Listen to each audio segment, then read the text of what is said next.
Hi friends, today I'm making a delightful Maharashtrian winter special sweet and spicy treat known as Alepak. It is also known as ginger barfi and should not be confused with the western candied ginger. Alepak is made with very simple ingredients that can be found in every Indian kitchen like fresh ginger, sugar, jaggery and ghee. This winter treat sure is an acquired taste and it isn't for everyone. It wasn't surely for me when I first tried it as a kid.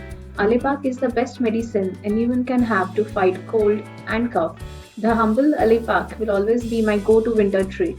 And there you have it, delicious Alipak ready to be enjoyed, perfect for any festive occasions or as a sweet treat anytime. Do try it and let me know.